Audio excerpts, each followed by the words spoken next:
Hi everyone, I'm Rachel Martin. I'm the Regional Recognition Officer for Starfleet Region 8. In this video, we are talking about the Annual Attendance Award. Specifically, we're going to talk about how you can qualify for these attendance awards in this crazy disruptive year that 2020 has been. So there are two Region 8 attendance awards, and here's how they are described in our awards handbook. So we have the Worf Award for Faithful Service and the O'Brien Award for Faithful Service. You can earn either award, but you cannot earn the two of them in the same year.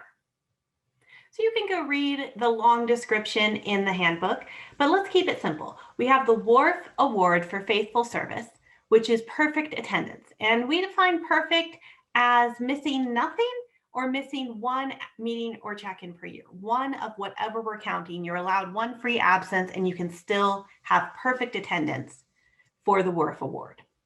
Near perfect attendance means you've missed two of the things we're counting. And if you're near perfect on attendance, then you qualify for the O'Brien Award.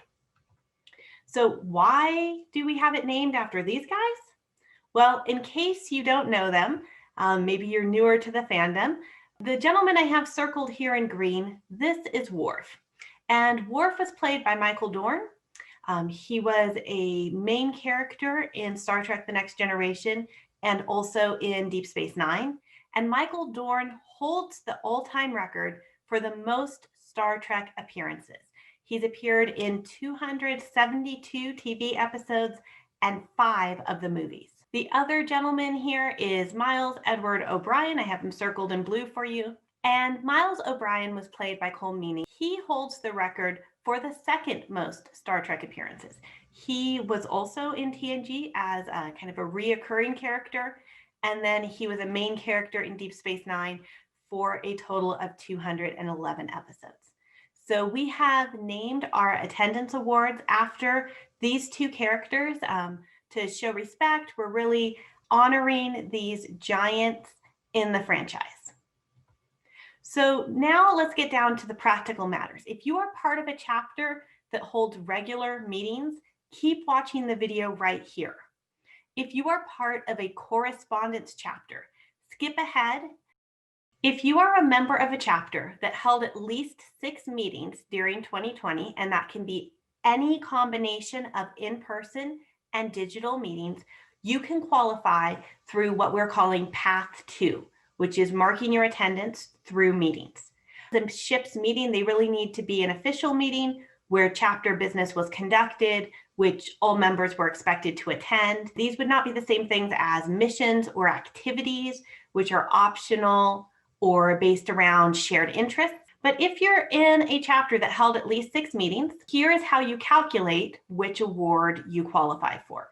If you attended all of them, that is the Worf Award. If you attended all but one, still the Worf Award. If you attended all of the meetings except for 2, then you qualify for the O'Brien Award. If you've missed 3 or more meetings, and it doesn't matter how many the chapter held, you don't qualify for an attendance award. So let me give you a little exercise here where you can test your understanding. I know that different chapters hold meetings on a different schedule. So perhaps it is every month, perhaps it is every other month. Maybe it's a bit more ad hoc as things were disrupted, your chapter met when they could. But let's go through these line by line. If the chapter held 12 meetings and you attended 11, that is the Worf Award. If the chapter held 6 meetings and you attended 4, O'Brien. If the chapter held 8 and you attended 5, that does not qualify for an award. And I know you might be wondering, wait a minute, how could I attend just 4 meetings and qualify for the O'Brien Award, but in this other scenario, I attended 5? It is about what is a full and complete level of participation in your chapter. So in a related scenario, I think you know the answers here. If there were 12 meetings and you attended 9, that's missing 3 meetings, so no award qualification. And if your chapter only held 5 meetings, but you attended all of them, that still does not qualify for an award because that falls below the 6 meeting minimum. Now, I put an asterisk next to all of these because if you attended these meetings, doesn't matter how many you attended, you could count that toward an attendance award by using path 3.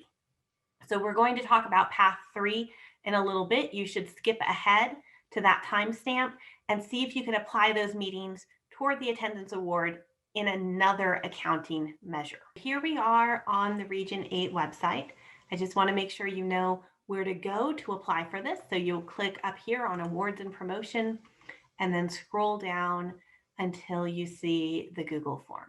So here we are in the form that you'll need to fill out in order to nominate yourself or someone else, maybe someone in your department, for this attendance award. You can see it says attendance path 2 up here at the top, and it does have the description straight out of the handbook. First, you need to put the name of someone who can verify that you were at the meeting. So that might be your department head or your XO or your CO, depending on how your ship is structured. Next, you put that person's email address so that we can reach them. Then you put the date of every ship's meeting. So every time your ship met, you type them in here, and then enter the dates, which ones you attended. And you can always add a statement saying, I attended every meeting, or I attended 5 out of 6 meetings. The ones I attended were, give the dates. The one I missed was. Okay, so now we are looking at what we call Pathway 1. It's a specific way to account for your attendance.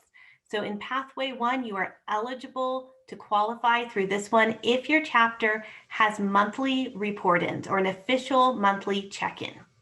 If you are a department head or a CO or someone with monthly status report duties, you can count those as your monthly check-in as well. So this is probably the easiest one to check the boxes and see if you have it. All 12 check-ins in a year, that's the WARF Award. 11 check-ins, that's the WARF Award. 10 goes to the O'Brien Award. 9 or less, you can't qualify for an attendance award through this path. But I recommend that you watch the video here for path 3. You might be able to apply some of these check-ins to that alternate path. But let's stop and let's take a look at how you actually mark this off in the application form. Okay, so here we are looking at the nomination form, how you fill it out if you're using path 1. You can see it says attendance path 1 up here at the top. You need to start by giving the name of your department head, your CO or your XO, someone on the senior staff of your chapter who can verify that you did these check-ins. If you are a CO, you can put your own name there because those are verified up the chain through Fleet. Next comes the email address of that same person so that we can contact them so they can verify. And then it's really simple. You just check which months, hopefully it's all of them or nearly all of them, how many months you did it to qualify. And then in other, you need to write how those check-ins were conducted. So if they came through Slack, you put Slack. If it came through email, you would type email, WhatsApp, whatever the modality was. Okay, so here we are at path 3. This is the one that can be a little bit confusing. It is also the new one that we added to take into consideration everything that has happened this year. So to qualify through path 3, your engagement is measured on a monthly basis. To have a month that counts toward this pathway, you need to have either attended a meeting, replied to a formal check-in, or be able to describe, be able to document 2 different interactions with your chapter. They had to have happened on different dates. They could be a variety of things depending on your chapter structure. They could be an away mission, an activity. They could be corresponding through a Discord server. It depends on what's appropriate for your group. Now, maybe you have done more than one of these. You responded to a check-in. You also did away missions. You only need to describe one. So I would go with whichever one is simplest and easiest. If you attended a meeting or did a check-in, put that on the form for the month. If you did not do either of them, then get into describing the alternates, describing the other interactions. where you're going to have to show dates and kind of tell us more about what they were so that we know it was really engagement. This one is pretty easy to count though. You just total up the number of months with demonstrated engagement. And then if you have 12 or 11, that's the Wharf Award.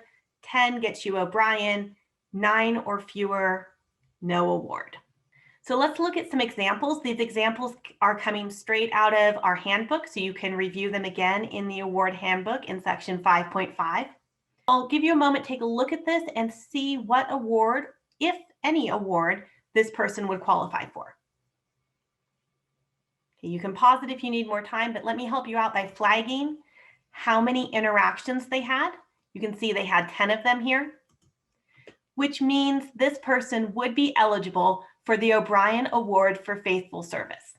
And they really have a combination of activities here. There's 3 meetings, there's 4 formal check-ins, and there were 3 months that they documented their interactions.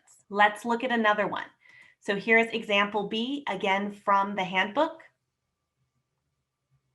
If you need another moment to count up how many interactions, how many months they had engagement, go ahead and pause. Otherwise, I'll help you out here. Okay, they had 8. And you can kind of see a trend here. Their year started off kind of rocky. They took a couple of months off during the winter, but the second half of the year, they're going strong. However, it's only 8 months, so there's no award eligibility. And let's look at just one more example here. So this is example C. I'll give you a moment to count those up. If you need more time, pause. Here we go. This person has documented 11 months of interaction. Most of these were responding to formal check-in. I think there's only 2 in here. It's August and September, where they described their missions or their activities instead. It is quite possible this person was attending watch parties or posting in Slack in the other months, but they took my advice and they're reporting the one that is easiest to verify, the one that is easiest to report. So as we all know, 11 months equals the Wharf Award. I do want to just point out they don't have any interaction for December. And that might be because they turned this award in, they turned in their application in the month of November. There is absolutely no difference in the award you receive or in how it will be considered, whether you turn in 11 or 12 months. And in fact, we built it this way so that you can turn it in a bit early. Don't wait till the last minute. None of these can be applied for after midnight on December 31st, so don't put it off. If you get to January, you've lost your window of eligibility. So once more, I just want to thank you for your interest in the awards program. Thank you for your involvement in the region. Any questions, send me an email. My email address is right here. And check back again in a few days. I'll post some more videos that walk you through what the process is for nomination, support, how that works, okay? We'll be in touch.